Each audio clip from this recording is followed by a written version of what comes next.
Good evening, I'm Synn, and welcome to a new series of mine called Horror and Chill, the online web series where I talk about a horror-related topic and the vibes are chill.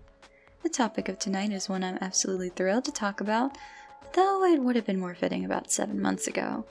One of my favorite games that I've never played, Silent Hill 2, or more fittingly, its upcoming remake.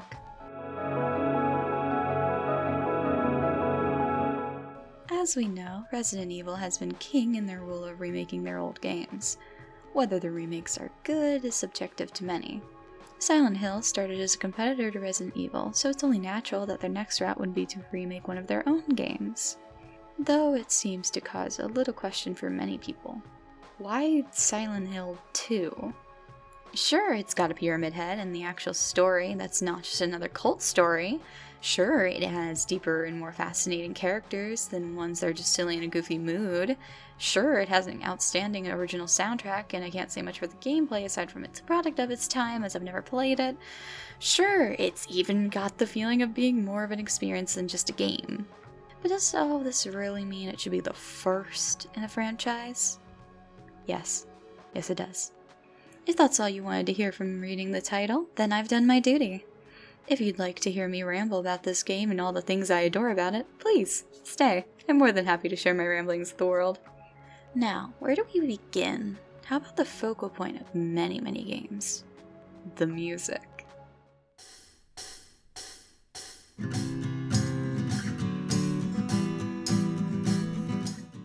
Music is easily the backbone of many games, adding to their atmosphere and ambience, and you wouldn't enjoy a chase sequence with happy, bubbly music in the background.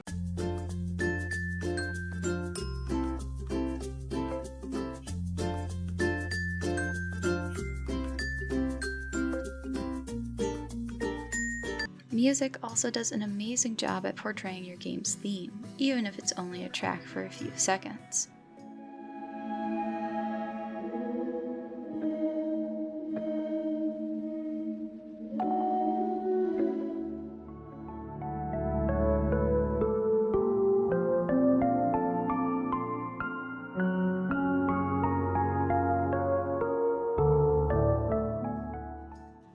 So what does the music show our theme to be in Silent Hill 2? In the first track, Theme of Laura, we hear a soft guitar riff, and as the song goes on, it is joined by a synth and more impactful guitar. Even the first few seconds, we can feel a distant loneliness, as though we are going to go on an adventure, but one that will amount to nothing in the end. Songs like White Noise and Frysonic Fairy Tale feel like you're listening to music that's supposed to lift you into another world, luring you to its gates, but they are gates you never reach.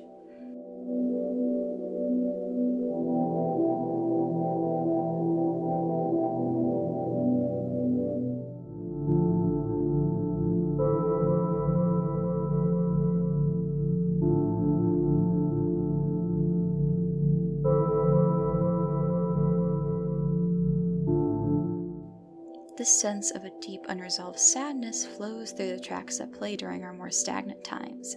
It fills the game with the entire essence of what one could call grief or depression. Though that's only when we're alone. What about when we aren't stagnant? What about our danger? Some songs feel like danger themselves, more noticeably, Silent Heaven.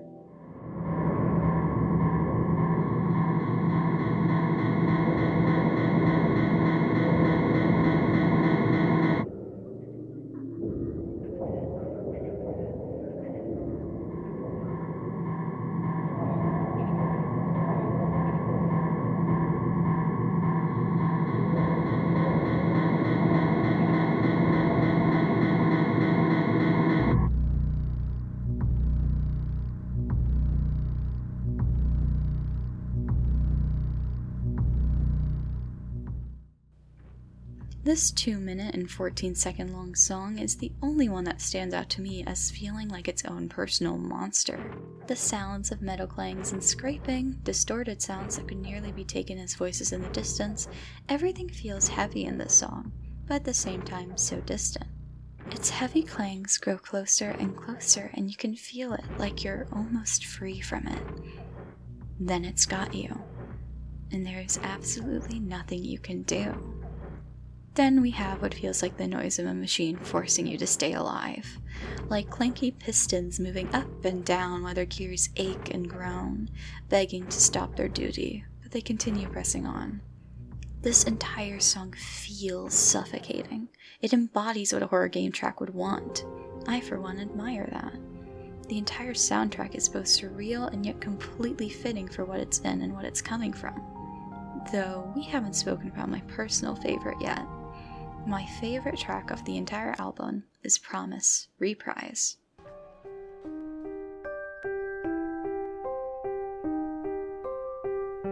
Oh, it's you. Yeah, I'm James. Angela. Angela, okay. I don't know what you're... Though it has a beautiful piano and complements the scene it's used in more than words can describe, Promise Reprise means more to me because of the character it plays for than just the music itself.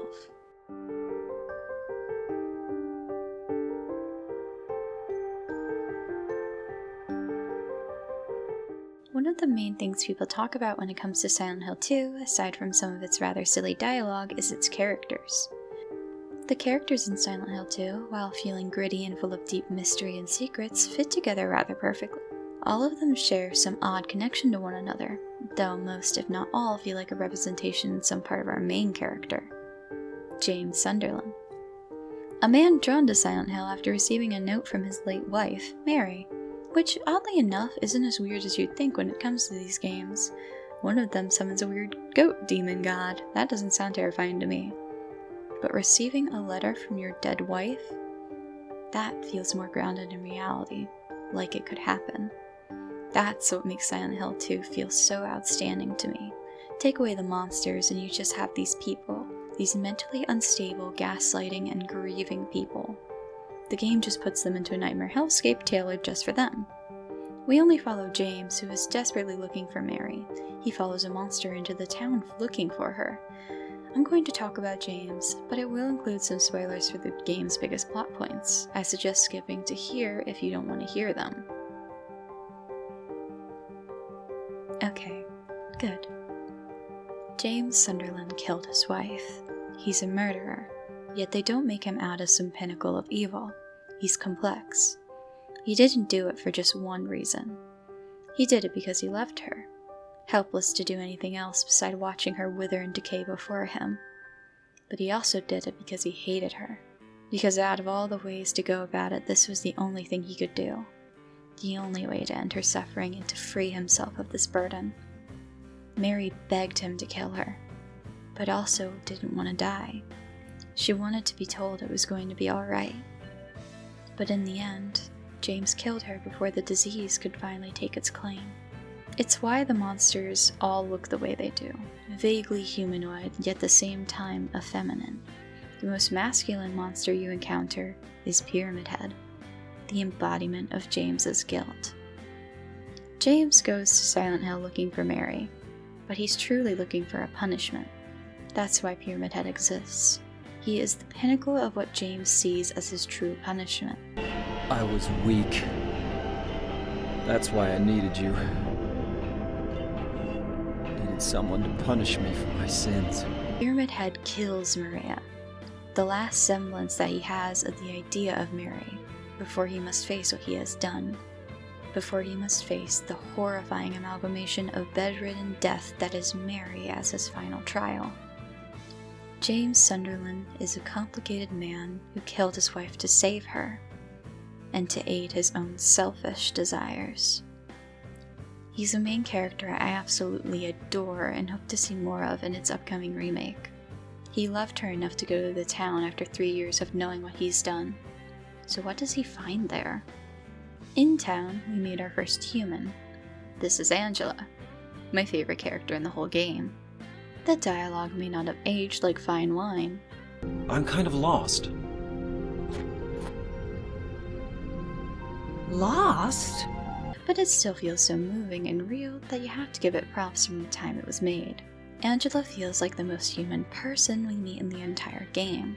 Also drawn to the town looking for her mother, she stands as someone who feels nearly ditzy, but at best just clueless. She feels human. Under suspicion of James when he first approaches her, but seems to just get used to him being there after a minute. She feels human. And that's impressive, as most of the other characters do as well. Most games try to put all their eggs in one basket, only developing one character they want you to focus on, hone in on, explore all the secrets of. But in this game, they are all complex in their own right. And by God, it is impressive. I adore this game to no end despite never playing it. For its time and its aging, it is still a game that touched very dark topics in a mature way. It's rooted in symbolism and deep psychological veils that only start to give way when you actually play the game and take note of everything around you. Which is why my friends are tired of me saying that Pyramid Head makes no sense for half the things he's in. Except Silent Hill Downpour. He was perfect there. Again, perfect. The remake hopefully will add a bit more refinement to these characters and give us more behind them, especially Angela and Maria. As much as I adore our gaslight gatekeep girl boss that is Maria, she feels a little lackluster at times, clinging to James yet at the same time kind of casting him off. I just wish we knew a bit more about her. Angela, for our first human interaction, is flighty, unsure of James, and continues to show her distrust in him throughout the entire game. Though for her, I wouldn't want to change too much. Her story is shown to us through her actions, and I do enjoy when it's more show than tell. But her one line? For me, it's always like this. Things like that, so small and concise, it's beautifully haunting. Everything is throughout the game. Nothing is unturned. Some things are not explained, but that's because you don't need to know. Our imagination is our biggest weapon in conjuring fear. What we don't know is terrifying, and when placed in a town of both monsters and humans, you begin to wonder, who are we truly meant to be afraid of? This game is an experience built on complex characters and an interesting narrative that's explored given the tools Silent Hill has. Gritty and grand, the game stands the test of time as still being a masterpiece even now. From the atmosphere to the music to the story and symbolic nature of the characters, it's a beautiful sad tale of a man searching for punishment alongside others searching for what their souls crave. Silent Hill 2 is far beyond worthy of this remake, it's entitled to it. I think just from how our trailer looks, it's going to be an outstanding game. The graphics are some of the most impressive I've ever seen from a game, but the shots we saw were only cutscenes, but I don't think the quality lessens at all when it comes to actual gameplay. I am going to be more than overjoyed when the remake comes out, and hopefully it lives up to and even surpasses the grounds that has been laid for it. That's all from me for now. Good night, everyone. Sweet dreams.